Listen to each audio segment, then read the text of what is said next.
کے لیے سورہ الزمر کی آیت نمبر 22 کے اندر ارشاد فرمایا گیا کہ جن کے دل سخت ہوتے ہیں خرابی ان کے لیے. اب سنیے قرآن مجید برہان رشید میں اللہ پاک کیا فرماتا ہے. بسم اللہ الرحمن الرحیم. افمن شرح اللہ صدرہ للاسلام. کتنا وہ خوش نصیب بندہ ہے جس کا سینہ اللہ نے اسلام کے لیے کھول دیا. جس کا سینہ اللہ نے اسلام کے لیے.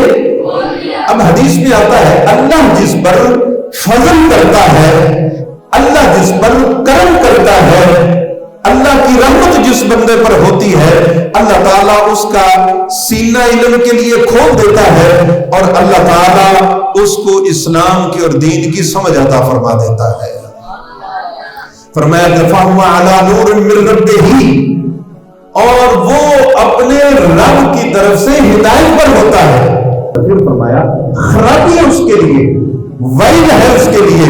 فَوَيْلٌ لِّلْقَاسِيَةِ قُلُوبُهُم مِّن ذِكْرِ اللَّهِ, جس کے دل گمراہی کی وجہ سے مہر لگا دی گئی, جس کے دل سخت ہو گئے, اور اللہ کے ذکر سے جن کے دل غافل ہو گئے, ان کے لیے ویل ہے, ان کے لیے خرابی ہے, ان کے لیے تباہی ہے, ان کے لیے بربادی ہے. یاد رکھو کوئی چیز سخت ہے یا کوئی چیز نرم ہے تو پکڑیں گے تو پھر پتہ چلے گا یہ چیز نرم ہے یا سخت ہے.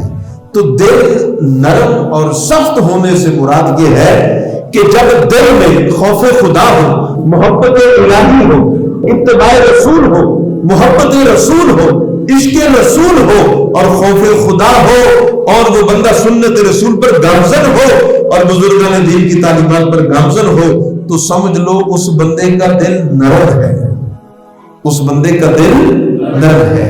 جب انسان کے دل سے اللہ کا خوف نکل گیا اور وہ بندہ گناہوں کے اندر مبتلا ہو گیا, بے حیائی اور بغیرتیوں کے اندر مبتلا ہو گیا, اللہ اس کے رسول کا نافرمان ہو گیا, تو یہ دین سے دوری ہی اس بات کی علامت ہے کہ بندے کا دل سخت ہو گیا.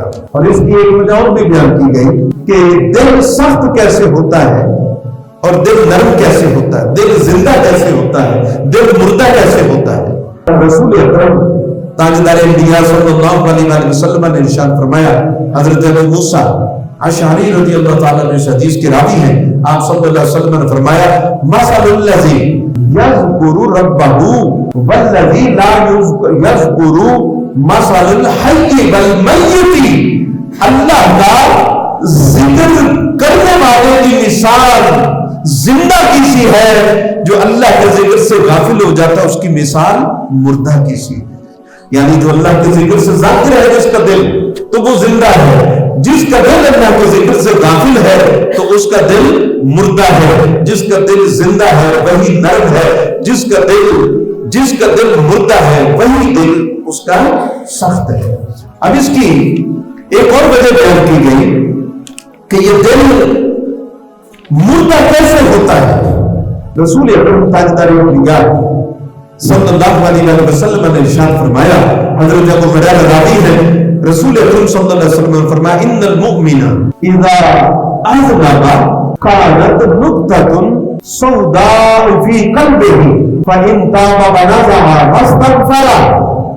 بندہ جب ایک گناہ کرتا ہے تو اس کے دل پر کالا دبا لگ جاتا ہے, تو وہ کیا جب گناہ کرنے کے بعد واستغفر, وہ اللہ سے معافی مانگ لیتا ہے, تو حضور فرماتے ہیں سُکِلَ قَلْبَهُ, تو وہ استغفار اس کے دل کو پاک اور صاف کر دیتا ہے.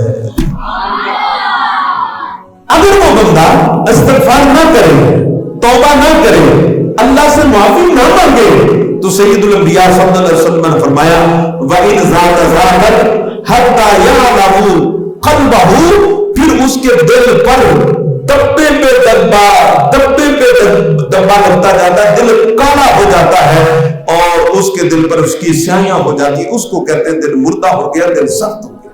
دوستو پھر اللہ تعالیٰ سے بجائے پھر اسی کو قرآن کہتا ہے سورہ المطففین کے اندر ارشاد فرمایا کہ آیت نمبر 14 کے اندر کلا بل ران علی قلوبہم ما کانوا یکسبون, کہ ان کے دلوں پر زنگ لگ گیا, ان کے کے دلوں پر ران آ گیا، یعنی گناہ کر کر کے دل کالے ہوتے گئے اور دل بالکل سیاہ ہو گیا، دل پر زنگ آ گیا کہ قرآن اس کو بیان کرتا ہے۔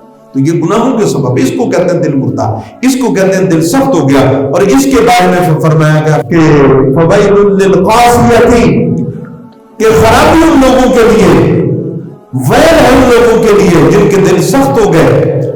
اور اس کے سخت ہونے کی ایک وجہ اور بیان کی، رسول اکرم صلی اللہ علیہ وسلم نے دل کس طرح سخت ہوتے ہیں، دل کس طرح مردہ ہوتے ہیں۔ سید الانبیاء صلی اللہ علیہ وسلم نے فرمایا لا تکسروا والکلام بغیر ذکر اللہ، بندہ بہت زیادہ کثرت سے باتیں کرتا جائے اور اللہ کے ذکر سے غافل ہو جائے، حضور نے فرمایا اس سے بھی دل مردہ ہو جاتا ہے۔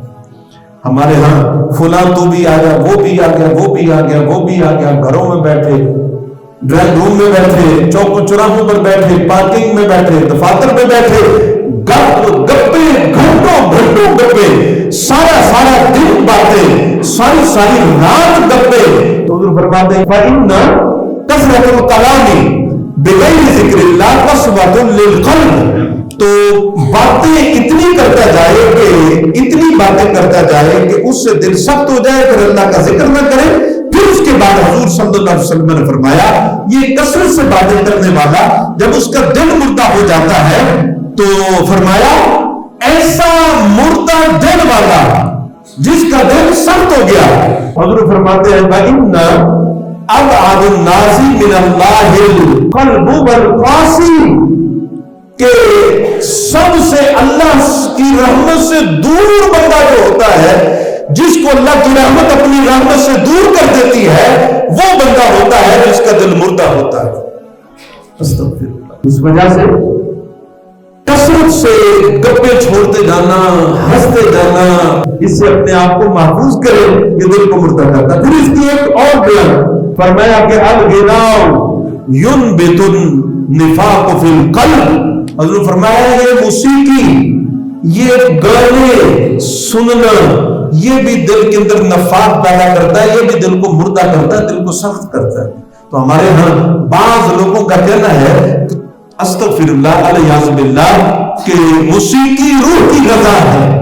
تو بس باللہ، موسیقی روح کی غذا ہے۔ اللہ کے حبیب صلی اللہ علیہ وسلم نے فرمایا کہ الغناء ينبت النفاق فی القلب، یہ موسیقی گانا دل کے اندر نفاق پیدا کرتا ہے، گندگی پیدا کرتا ہے، دل کے اندر غلاظت پیدا کرتا ہے، تو اس کو اپنے سے دور رکھو۔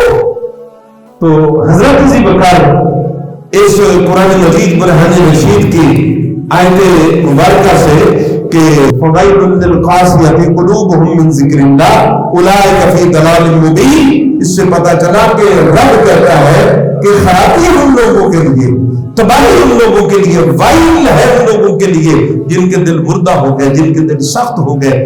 تو ہر ایسے ذرائع سے، ہر ایسے اسباب سے ہم کو پرہیز کرنا چاہیے جس سے دل مردہ ہو۔